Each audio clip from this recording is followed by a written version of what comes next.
Assalamualaikum warahmatullahi wabarakatuh.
Alhamdulillahil azizil ghafur alladzi ja'ala fil islamil hanifil huda'i wan nur alladzi qala wa mal hayatud dunya illa mata'ul ghurur nahmaduhu subhanahu wa ta'ala hamdan ma nadhara fa'tabar wa kaffa 'anil maswi wa zajjar wa 'alima anna ad-dunya laysat bidari maqar ashhadu an la ilaha illallah wa ashhadu anna muhammadan 'abduhu wa rasuluhu amara bi tadhkiril mauti wal fana wal isti'adadi li yaumil ba'si wal jazaa.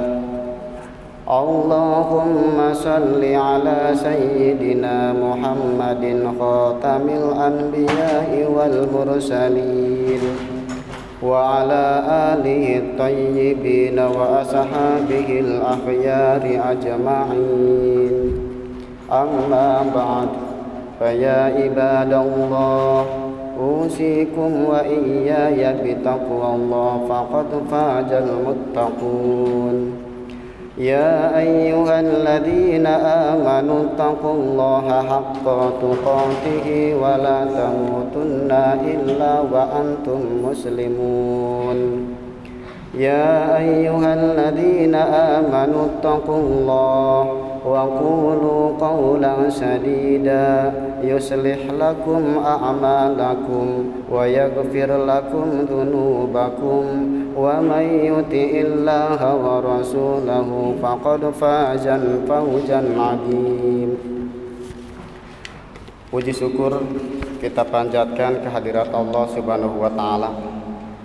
Salawat beserta salam semoga tercurah limpahkan kepada panutan kita semua, yakni Habibana wa Nabiyyana Kanjeng Nabi Muhammad sallallahu alaihi wasallam. Saya selaku khatib berwasiat iyaya wa iyyakum bi taqwallah. Ittaqullaha haitsuma kunta. Bertakwalah kita semua dimanapun kita berada. Karena hanya dengan ketakwaanlah kita bisa menjadi makhluk yang unggul, yang senantiasa diridhoi oleh Allah Subhanahu wa taala. Takwa ini mudah untuk diucapkan, namun pada kenyataannya untuk kita laksanakan lewat praktek dalam kehidupan sehari-hari sangatlah sulit.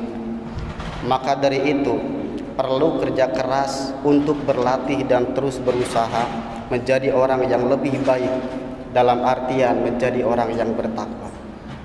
Adapun arti luas dari takwa itu sendiri, takut kepada Allah Subhanahu wa taala, senantiasa ia akan menjalani perintahnya dan menjauhi segala larangannya.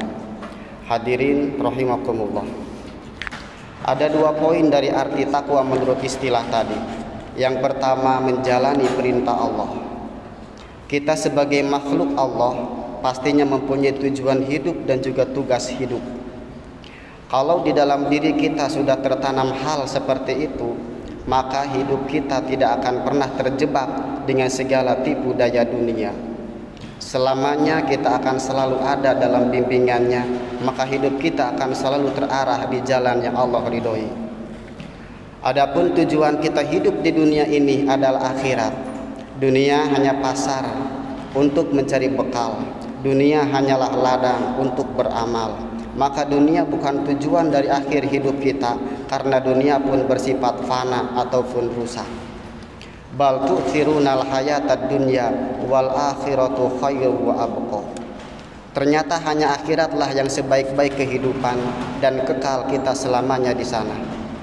Adapun tugas kita di dunia ini adalah beribadah kepada Allah Subhanahu wa taala. Kita sebagai abdun. Abdun artinya hamba Allah Subhanahu wa taala. Adapun pekerjaannya seorang abdun adalah ibadah. Abdun kata benda, nama atau sifat. Ibadah kata kerja. Maka fi'il dan juga fa'il ada di dalam kata abdun dan juga ibadah. Maf'ulnya sebagai tasarruf illa lillah. Semua manusia diperintahkan oleh Allah Subhanahu wa taala beribadah kepadanya. Bahkan bukan cuma kita sebagai manusia, sebagaimana dalam penggalan ayat Al-Qur'an, wa ma khalaqtul jinna wal insa illa liya'budun. Tidak akan aku ciptakan jin dan manusia melainkan hanya untuk beribadah kepadaku. Inilah tugas kita sebagai hamba, yaitu beribadah kepada Allah Subhanahu wa taala. Yang menjadi pertanyaan, kepada siapa kita beribadah dan untuk siapa kita beribadah? Kita beribadah hanya kepada Allah Subhanahu wa taala, Tuhan semesta alam. Jangan sampai ilah atau tuhan-tuhan yang lainnya ikut serta berperan dalam beribadah kita kepadanya. Bulatkan hati kita bahwa kita beribadah karena Allah. La ilaha illallah, la ma'buda illallah, la ilaha illallah, la maqsuda illallah, la ilaha illallah, la mawjuda illallah. Maka dari itu, diterima atau tidaknya kita beribadah kepada Allah dengan niat kita sendiri, kita beribadah karena ada suatu hal seperti ingin dipuji, riya, sum'ah, semua itu hanya amalan kita sebatas di dunia. Walaupun amal tersebut bersifat ukhrawi, adanya sifat riya, sum'ah, ingin dipuji oleh orang lain, amal tersebut bagaikan debu yang ditiup oleh angin, tidak akan ada sisa walaupun sedikit. Maka orang tasawuf memberikan syarat supaya ibadah kita diterima oleh Allah Subhanahu wa taala. Yang pertama, niat karena Allah. Semua niat di dalam diri kita harus karena Allah Subhanahu wa taala. 2. Kaifiat ilmu yang mengarahkan. Seperti apa ibadah yang sah menurut syariat agama. Yang ketiga, amal. Kewajiban kita seorang manusia tatkala mendapatkan ilmu, maka harus bisa beramal sesuai syariat agama. Ikhlas, ibadah kita semata-mata hanya karena Allah. Yang terakhir, khauf, merasa takut bahwa ibadah yang kita lakukan tidak akan diterima oleh Allah Subhanahu wa taala. Hadirin rahimakumullah. Poin yang kedua dari makna takwa ialah menjauhi segala larangan Allah. Apa yang harus kita lakukan upaya kita bisa menjauhi atas segala larangan-larangan Allah? Menahan diri berbuat maksiat menjadikan seseorang sebagai orang yang paling baik di sisi Allah. Bahkan ia dikategorikan sebagai orang yang paling baik dalam ibadahnya. Ittaqil maharima takunu abdun nas. Berhati-hatilah, jangan terjerumus ke dalam hal-hal yang diharamkan. Niscaya engkau termasuk manusia sebagai ahli beribadah. Hadis riwayat At-Tirmizi. Menahan diri dari berbuat maksiat itu lebih utama dibandingkan beribu-ribu kali memperbanyak amal ibadah yang nafilah atau sunnah. Diriwayatkan Ibnu Umar radhiyallahu anhu, lirodin danikin min haramin afdalu min mi'atin alfin tunaffiku fi sabilillah. Mengembalikan satu danik atau 1/6 dirham yang haram itu lebih utama dibandingkan berinfak 100.000 dirham di jalan Allah, seperti perkataan Abdullah bin Al-Mubarak, salah seorang at-tabi'in, adzikru dzikroni dzikrullah bil lisanin hasanin wa afdalu min dalika ayyudkarullah al-abdi indal ma'asiyati fayumsik anha. Zikir itu ada dua macam. Zikir mengingat Allah dengan lisan itu nilainya baik, tapi yang lebih utama dari itu adalah seorang mengingat Allah. Seseorang mengingat Allah ketika akan berbuat maksiat, kemudian dia menahan diri dari hal itu akan lebih baik nilainya. Hadirin sidang Jumat rahimakumullah. Kesimpulan dari penjabaran di atas, kita bisa mengambil faidah dari pernyataan Ibnu Rajab Al-Hanbali rahimahullah. Yang nampak jelas adalah bahwa meninggalkan hal yang diharamkan lebih utama dibandingkan mengerjakan ketaatan. Itu berlaku hanya untuk ketaatan yang nafilah atau sunnah. Kalau dari sisi jenis, mengerjakan amal kewajiban lebih utama dari meninggalkan hal yang diharamkan, karena amalan-amalan itu dimaksudkan secara zatnya, sedangkan hal yang diharamkan diharapkan ketidakadaannya. Yang demikian tidak membutuhkan niat, berbeda dengan melakukan perbuatan. Demikian juga meninggalkan suatu amalan kadangkala mengakibatkan kekufuran, seperti meninggalkan tauhid dan meninggalkan rukun-rukun Islam atau sebagainya. Sebagaimana yang telah disebut sebelumnya, berbeda dengan melakukan hal yang dilarang yang tidak sampai menyebabkan kekufuran. Jami'ul ulum wal hikam. Wa hasilun kalamuhum yudillu ala jatinabil muharramatin wa in qultu fahiya afdalu minal iksar min nawafilut taati fa inna dzalika fardun wa hadza naflun.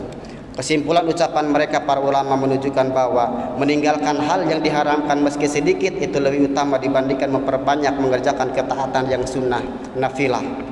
Karena yang itu meninggalkan yang haram adalah wajib, sedangkan yang ini adalah nafilah.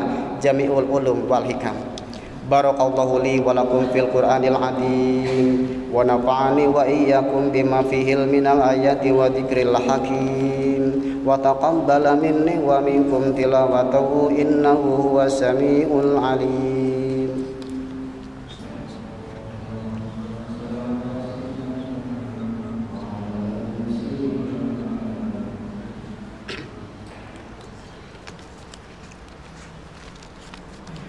Innal hamdalillah nahmaduhu wa nasta'inuhu wa nastaghfiruhu wa nastahdihi wa na'udzu billahi min shururi anfusina wa min sayyiati a'malina. Man yahdihillahu fala mudilla lahu wa may yudlilhu fala hadiya lahu. Asyhadu an la ilaha illallah wahdahu la syarika lahu wa asyhadu anna Muhammadan abduhu wa rasuluh. Allahumma salli wa sallim ala sayyidina wa nabiyyina Muhammadin wa ala alihi wa sahbihi wa man tabi'ahum bi ihsanin ila yaumil qiyamah.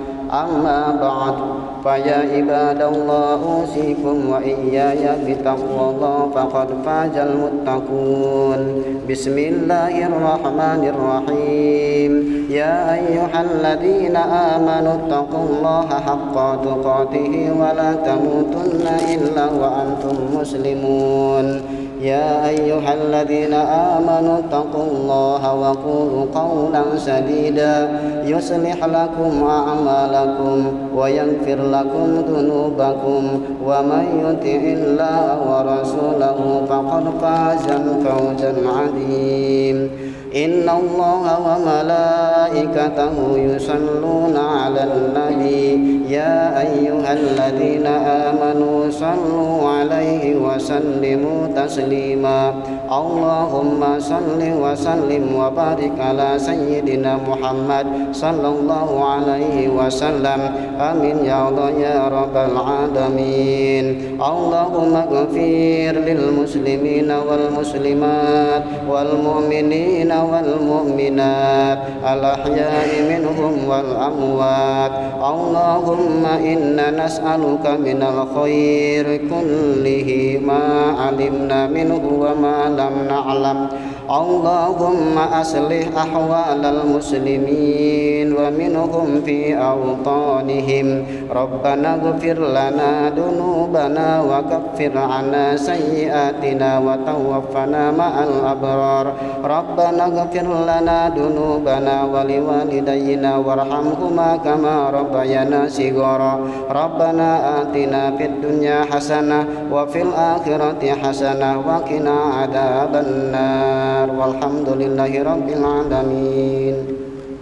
Ibadallah, innallaha ya'murukum bil adli wal ihsan wa ita'i dzil qurba wa yanha 'anil fahsya'i wal munkar wal baghi ya'idukum la'allakum tadhakkarun fadhkurullahal azim yadhkuru was'alu min fadlihi yu'tikum wa la dzikrullahi akbar. Aqimis shalah.